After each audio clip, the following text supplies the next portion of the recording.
Hi అండి, ఇవాళ నేను పన్నీర్ మసాలా కర్రీ తయారు చేస్తున్నాను. ఇది అన్నం చపాతీ వాళ్ళకి చాలా బాగుంటుంది. ఎలా తయారు చేయాలో ఈ వీడియోలో చూద్దాం. ముందుగా ఒక 100 గ్రామ్స్ పన్నీర్ తీసుకున్నాను. ఇందులో ఒక టమాటా, ఉల్లిపాయ, జీడిపప్పులు అన్నీ, కొంచెం కొబ్బరి, అల్లము, వెల్లిపాయ వేసుకొని కొంచెం ఫ్రై చేసుకొని వీటిని మనం ఇప్పుడు మిక్సీలో వేసుకుందాం. చల్లారాక ఇప్పుడు ఇంకొక కళాయి పెట్టుకొని అందులో కొంచెం ఆయిల్ కానీ నెయ్యి కానీ వేసుకునేసి ఈ పన్నీరు అంతా పచ్చివాసన పోయేంత వరకు ఫ్రై చేసుకోవాలి. అప్పుడే ఈ పన్నీర్ అనేది మనకి పంటికి తగలకుండా టేస్టీగా ఉంటుంది కర్రీలో.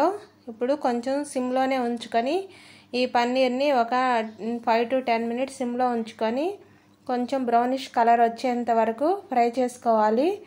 పన్నీర్లో ప్రోటీన్ అనేది మనకి బాగా ఎక్కువగా ఉంటుంది. పన్నీర్ ఫ్రై అయ్యే లోపల మనం ముందుగా ఫ్రై చేసి ఉంచుకున్న ఈ టమాటో, ఆనియన్స్, జీడిపప్పులు వీటన్నింటినీ మనం మిక్సీలో వేసుకొని మెత్తగా గ్రైండ్ చేసుకున్నాము. పన్నీరు ఒకవైపు ఫ్రై అయిపోయాక ఇంకొక వైపు కూడా మనము ఫ్రై చేసుకొని వేరే బౌల్లోకి తీసుకుందాం. నాన్ వెజ్ తినని వాళ్ళకి, అలాంటి వాళ్ళకి పన్నీర్ అనేది ప్రోటీన్ అనేది బాగుంటుంది ఎక్కువగా. అప్పుడప్పుడు తింటూ ఉండాలి. ఇప్పుడు కొంచెం ఈ ఆయిల్ హీట్ ఎక్కాక ఇందులో ఒక బిర్యానీ ఆకు, ఎండుమిర్చి, కొంచెం చెక్క మొగ్గ వేసుకునేసి మనం ముందుగా గ్రైండ్ చేసుకొని ఉంచుకున్న ఈ ఆనియన్, ఉల్లిపాయ అన్నీ టమాటా పేస్ట్ను కూడా బాండీల్లో వేసుకొని సిమ్లో ఉంచేసుకొని ఇందులో రుచికి సరిపడా ఉప్పు, పసుపు, కారం వేసుకోవాలి. మసాలాకి సరిపడా పసుపు, కారం, ఉప్పు అన్నీ వేసుకునేసి సిమ్లోనే ఉంచి సన్న మంట మీదనే దీన్ని మనం ఫ్రై చేసుకోవాలి. హై మంట మీద పెడితే తొందరగా మాడిపోతుంది.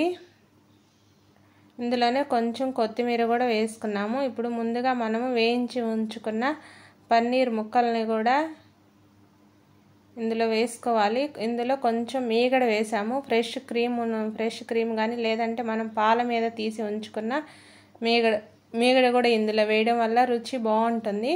ఇప్పుడు ఈ పన్నీర్ ముక్కలు కూడా వేసుకొని ఒక 5 to 10 minutes సిమ్లో కొంచెం సేపు ఫ్రై అయ్యాక ఫ్రై చేసుకోవాలి.